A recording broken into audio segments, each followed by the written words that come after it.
நாளாகமத்தின் 2ஆம் புஸ்தகம் 21ஆம் அதிகாரம். யோசபாத் தன் பிதாக்களோடு நித்திரையடைந்து தாவீதின் நகரத்தில் தன் பிதாக்கள் அண்டையிலே அடக்கம் பண்ணப்பட்டான். அவன் ஸ்தானத்திலே அவன் குமாரனாகிய யோராம் ராஜாவானான். அவனுக்கு யோசபாத்தின் குமாரராகிய அசரியா, ஏகியேல், சகரியா, அசரியா, மிகாவேல், செப்பத்தியா என்னும் சகோதரர் இருந்தார்கள். இவர்கள் எல்லாரும் இஸ்ரவேலின் ராஜாவாகிய யோசபாத்தின் குமாரர். அவர்களுடைய தகப்பன் வெள்ளியும் பொன்னும் உச்சிதங்களுமான அநேகம் நன்கொடைகளையும் யூதாவிலே அரணான பட்டணங்களையும் அவர்களுக்கு கொடுத்தான். யோராம் சேஷ்ட புத்திரனானபடியினால் அவனுக்கு ராஜ்யத்தை கொடுத்தான். யோராம் தன் தகப்பனுடைய ராஜ்யபாரத்திற்கு வந்து தன்னை பலப்படுத்தி கொண்ட பின்பு அவன் தன்னுடைய சகோதரர் எல்லாரையும் இஸ்ரவேலின் பிரபுக்களில் சிலரையும் பட்டயத்தால் கொன்று போட்டான். யோராம் ராஜாவாகிற போது 32 வயதாயிருந்து 8 வருஷம் எருசலேமில் அரசாண்டான். அவன் இஸ்ரவேல் ராஜாக்களின் வழியிலே நடந்து ஆகாபின் வீட்டார் செய்தது போல செய்தான்.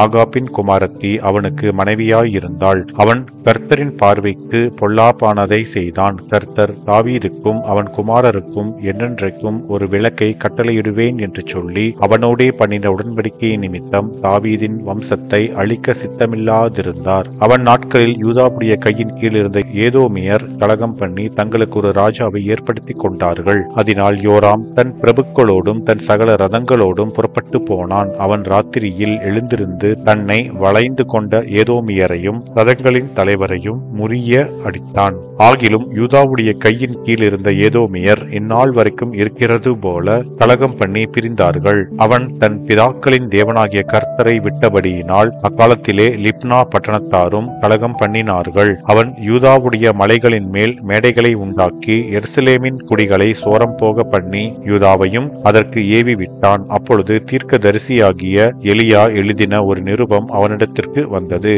அதில் உம்முடைய தகப்பனான தாவீதின் தேவனாகிய கர்த்தர் உரைக்கிறது என்னவென்றால், நீ உன் தகப்பனாகிய யோசபாத்தின் வழிகளிலும் யூதாவின் ராஜாவாகிய ஆசாவின் வழிகளிலும் நடவாமல் இஸ்ரவேல் ராஜாக்களின் வழியிலே நடந்து ஆகாபுடைய குடும்பத்தின் சோர மார்க்கத்திற்கு ஒத்தபடியே யூதாவையும் எருசலேமின் குடிகளையும் சோரம் போக பண்ணி உன்னை பார்க்கிலும் நல்லவர்களாயிருந்த உன் தகப்பன் வீட்டாரான உன் சகோதரரையும் கொன்று போட்டபடியினால் இதோ கர்த்தர் உன் ஜனத்தையும் உன் பிள்ளைகளையும் உன் மனைவிகளையும் உனக்கு உண்டான எல்லாவற்றையும் மகாவாதையாக வாதிப்பார். நீயோ உனக்கு உண்டாகும் குடல் நோயினால் உன் குடல்கள் நாளுக்கு நாள் இற்று விழுமட்டும் கொடிய வியாதியினால் வாதிக்கப்படுவாய் என்று எழுதியிருந்தது. அப்படியே கர்த்தர் பெலிஸ்தரின் ஆவியையும் எத்தியோப்பியாவுக்கு அடுத்த தேசத்தாரான அரபியரின் ஆவியையும் யோராமுக்கு விரோதமாக எழுப்பினார். அவர்கள் யூதாவில் வந்து பலாத்காரமாய் புகுந்து ராஜாவின் அரமனையில் அகப்பட்ட எல்லா பொருள்களையும் அவன் பிள்ளைகளையும் அவன் மனைவிகளையும் பிடித்துக் கொண்டு போனார்கள்.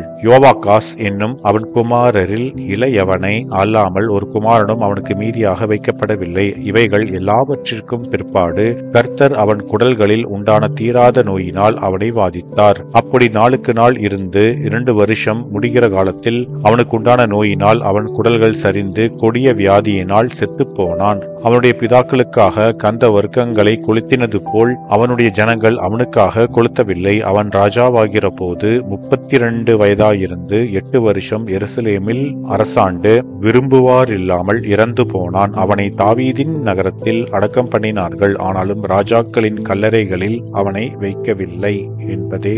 ஆமென்.